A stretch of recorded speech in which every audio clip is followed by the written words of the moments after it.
बिस्मिल्लाहिर्रहमानिर्रहीम। आज का हमारा टॉपिक है क्या चीज़ परसेंटेज कंपोजिशन। परसेंटेज कंपोजिशन किसे कहते हैं? तो part of one component of A compound out of its 100 parts. किसी कंपाउंड के अंदर किसी कंपोनेंट के पार्ट्स कितने में से, उसके टोटल 100 पार्ट्स में से, तो ये इसकी होती है परसेंटेज। किसी भी चीज़ की परसेंटेज का मतलब ये होता है कि आउट ऑफ 100। इसको कैलकुलेट करने के लिए हमारे पास फार्मूला है परसेंटेज ऑफ कंपोनेंट। कौन सा कंपोनेंट जिसको हम फाइंड आउट कर रहे हैं is equal to mass of that component divided by total mass of the compound multiply by 100। तो इस फार्मूले को यूज़ करके हम कैलकुलेट कर सकते हैं परसेंटेज कंपोजिशन। एग्जांपल अगर हम एक कर ले, हमारे पास है C6H12O6। अगर हम परसेंटेज ऑफ कार्बन कैलकुलेट करना चाहता है तो वो होगा मास ऑफ कार्बन जो कि है 72 divided by total mass of compound जो कि है 180 मल्टीप्लाई बाय 100। सॉल्व करेंगे तो इससे हमारे पास वैल्यू आती है 40%। अब ये 72 कैसे आया है?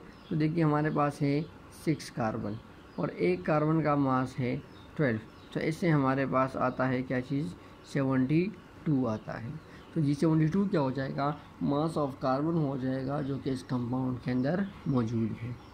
सेम परसेंटेज ऑफ ऑक्सीजन, तो 16 मल्टीप्लाई 6 जिससे 96 आएगा divide by 180 multiply by 100। Percentage of hydrogen 12 divided by 180 multiply by 100। इसी तरह हम किसी भी कंपाउंड के अंदर उसके कंपोनेंट्स का क्या कर सकते हैं? परसेंटेज कंपोजिशन कैलकुलेट कर सकते हैं। सिंपल उसका mass divided by total mass of compound. दूसरा हमारे पास जो इम्पोर्टेंट टॉपिक है वो है limiting and excess reactant. Limiting reactant कौन सा होगा? तो reactant that consume first in a reaction. किसी भी केमिकल रिएक्शन के दौरान जो रिएक्टेंट सबसे पहले ख़त्म हो जाता है उसको हम कहते हैं लिमिटिंग रिएक्टेंट। एक्सेस कहते हैं ज़्यादा को। एक्सेस रिएक्टेंट कौन सा होगा? Reactant that left behind in a chemical reaction. मतलब अगर एक रिएक्टेंट ख़त्म हो गया है तो वो लिमिटिंग बन जाएगा।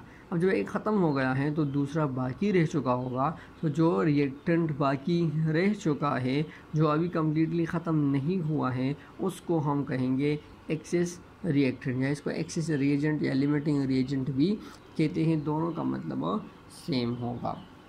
अब हम कहते हैं कि इसमें एक इम्पोर्टेंट पॉइंट ये है कि amount of product depend on limiting reactant.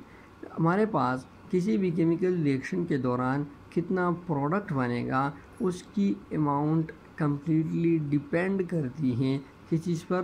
Product कितना प्रोडक्ट बनेगा उसकी अमाउंट कम्प्लीटली डिपेंड करती है लिमिटिंग रिएक्टेंट पे। अब कैसे? तो फॉर एग्जांपल यहाँ पर अगर हम ले लें, ये हमारे पास है फॉर एग्जांपल रिएक्टेंट ए, ये हमारे पास है फॉर एग्जांपल रिएक्टेंट बी। इन दोनों का एक दूसरे के साथ रिएक्शन कर रहे हैं। अब ये वाला इसके साथ कंबाइन हुआ, ये वाला इसके साथ कंबाइन हुआ, आपके पास ये वाला प्रोडक्ट और ये वाला प्रोडक्ट बन गया। अब ये वाला रिएक्टेंट मजीद ख़त्म हो गया है क्योंकि ये लिमिटिंग रिएक्टेंट है, जबकि ये वाला अभी भी बाकी है। लेकिन इसके साथ रिएक्ट करने के लिए यहाँ पर कोई दूसरा रिएक्टेंट मॉलिक्यूल मौजूद नहीं है कि वो प्रोडक्ट बन सके, तो आज हम कहते हैं कि मजीद प्रोडक्ट नहीं बन सकता। लिहाजा जब लिमिटिंग रिएक्टेंट ख़त्म हो गया है तो मजीद प्रोडक्ट बनना भी ख़त्म हो गया है, स्टॉप्ड हो गया है, अब मजीद प्रोडक्ट नहीं बन सकता। तो लिहाजा हम कहते हैं कि हमारे पास प्रोडक्ट कितना बनेगा तो वो डिपेंड करेगा लिमिटिंग, क्योंकि अगर इस एग्जाम्पल में आपके पास ये लिमिटिंग रिएक्टेंट और मौजूद होता तो आपके पास मजीद प्रोडक्ट भी तरह बनता, क्योंकि नीचे वाला रिएक्टेंट पहले से ज़्यादा मौजूद है। अब किसी भी केमिकल रिएक्शन के दौरान हम फाइंड आउट किस तरह करेंगे कि लिमिटिंग रिएक्टेंट कौन सा होगा, तो उसके लिए हमने ये कुछ स्टेप्स यूज़ करने होंगे। फर्स्ट थिंग कि अगर आपके पास जो अमाउंट ऑफ रिएक्टेंट्स गिवन होंगे तो अगर वो मोल्स में गिवन है तो फिर तो ठीक है, लेकिन अगर वो आपके पास ग्राम्स वगैरह में गिवन है तो उसको कन्वर्ट कर लो, convert grams into moles first. पहले हम उन सब के ग्राम्स को मोल्स में कन्वर्ट करेंगे, फिर क्या करेंगे? Compare all the reactants with the product by mole ratio. Mole ratio method के ज़रिए हम सारे रिएक्टेंट से, एक रिएक्टेंट से, दो है, तीन है, जितने भी उसको हम प्रोडक्ट के साथ क्या करेंगे, कंपेयर करेंगे। फिर थर्ड स्टेप में हम कहेंगे कि कंपेयर करने के बाद वो रिएक्टेंट जिसके बेसिस पर हम प्रोडक्ट को जब कैलकुलेट करेंगे और प्रोडक्ट की वैल्यू सबसे कम आएगी तो वो रिएक्टेंट हमारे पास हो जाएगा लिमिटिंग रिएक्टेंट, और जो बाकी रिएक्टेंट्स होंगे वो हमारे पास बन जाएंगे क्या चीज़ें, एक्सेस रिएक्टेंट। तो वो रिएक्टेंट जो कि हमारे पास कम अमाउंट ऑफ प्रोडक्ट प्रोड्यूस करेगा, वो रिएक्टेंट जो हमारे पास कम अमाउंट ऑफ प्रोडक्ट ऑब्टेन करेगा, उस रिएक्टेंट को हम क्या कहेंगे, लिमिटिंग कहेंगे। और जो ज़्यादा अमाउंट ऑफ प्रोडक्ट बना रहा है या प्रोड्यूस कर रहा है उसको हम क्या कहेंगे, एक्सेस रिएक्टेंट कहेंगे। नेक्स्ट हमारे पास स्टेप है, we can also calculate the amount of product formed from chemical limiting reactant. अभी हमने कहा कि अमाउंट ऑफ प्रोडक्ट कितना बनेगा वो डिपेंड करती है किस चीज़ पर, लिमिटिंग रिएक्टेंट पर। लिहाजा हम कहते हैं कि लिमिटिंग रिएक्टेंट को से जो हमारे पास अमाउंट ऑफ प्रोडक्ट आएगा उतना ही प्रोडक्ट बनेगा। लिहाजा हम उस ही लिमिटिंग रिएक्टेंट वाले रेशो से, वाले प्रोसीजर वाले स्टेप से हम अमाउंट ऑफ प्रोडक्ट भी कैलकुलेट कर सकते हैं कि जी इसी से हमारे पास इतना अमाउंट ऑफ क्या बनेगा, प्रोडक्ट बनेगा। तो हम अमाउंट ऑफ प्रोडक्ट कैलकुलेट कर सकते हैं फ्रॉम लिमिटिंग रिएक्टेंट।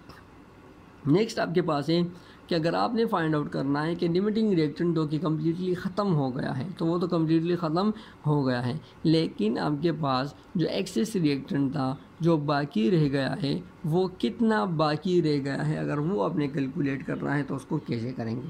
तो उसके लिए हम पहले क्या करेंगे, उसके लिए हम पहले कैलकुलेट करेंगे कि हमारे पास कितना अमाउंट ऑफ रिएक्टेंट यूज़ हो चुका है। पहले हम उसका यूज़ अमाउंट कैलकुलेट, यहाँ पर देखें, to calculate the amount of reactant remaining amount of excess reactant, first calculate its used amount, then subtract it from given amount. पहले हम क्या करेंगे, फाइंड आउट करेंगे कि वो जो एक्सेस रिएक्टेंट था जो कि ज़्यादा अमाउंट में मौजूद था उसका कितना हिस्सा, कितना अमाउंट रिएक्शन में यूज़ हो चुका है। तो पहले हम वो कैलकुलेट करेंगे, फिर उसके बाद उसकी यूज़ हुई अमाउंट को हम उसके गिवन अमाउंट में से क्या कर देंगे, सब्ट्रैक्ट करेंगे। आपके पास जो वैल्यू आएगी वो कौन सी वैल्यू हो जाएगी, वो आपके पास amount of reactant, amount of excess reactant that's left behind, वो वैल्यू आपके पास हो जाएगी। चलो अब इस पर एक एग्जांपल सॉल्व करते हैं। आपके पास एक एग्जांपल है, chemical reaction 2Na plus Cl2 is converted into 2NaCl.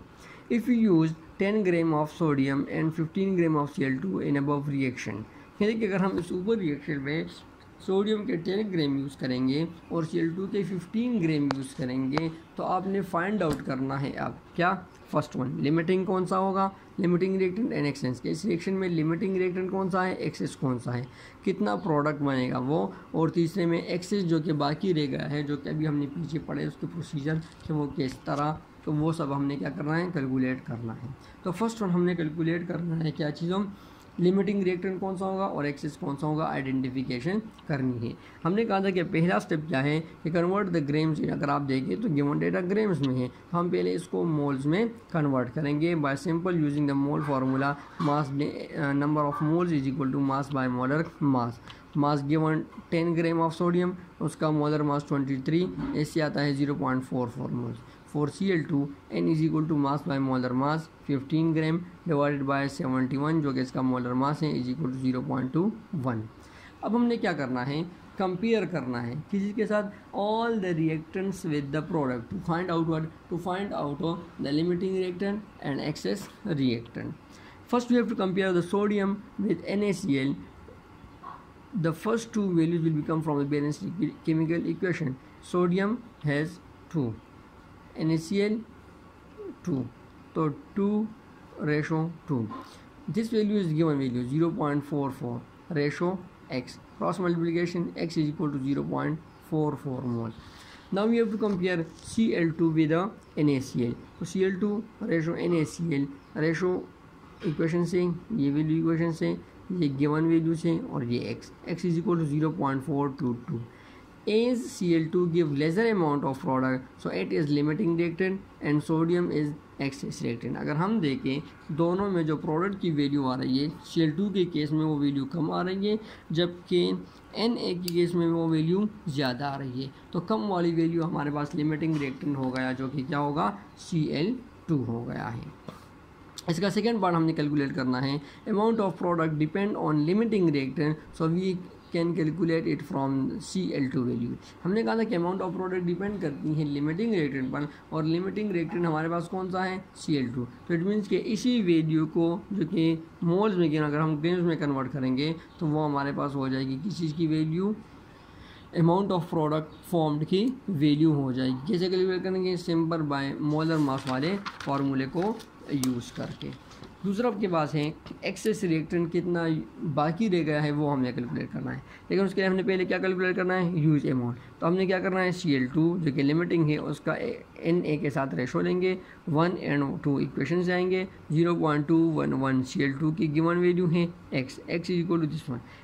इस वैल्यू का मतलब ये है कि सोडियम का जो गिवन अमाउंट है उनमें से 0.422 मोल्स यूज़ हो चुके हैं, जबकि उसके गिवन मोल्स कितने थे, 0.44 मोल्स उसके गिवन थे, 0.422 मोल्स उसके यूज़ हो गए, तो 0.018 मोल इसके हमारे पास क्या हो गए, लेफ्ट बिहाइंड।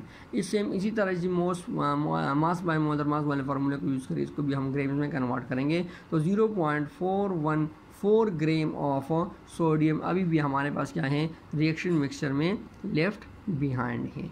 इसी तरह आपके बुक में इसी के साथ रिलेटेड जो एग्जाम्पल है उसी को सॉल्व करना है नीट एंड क्लीन फॉर्म में, इन्हीं स्टेप्स को यूज़ करके वो आप लोगों का क्या हो जाएगा, असाइनमेंट हो जाएगा। Thank you.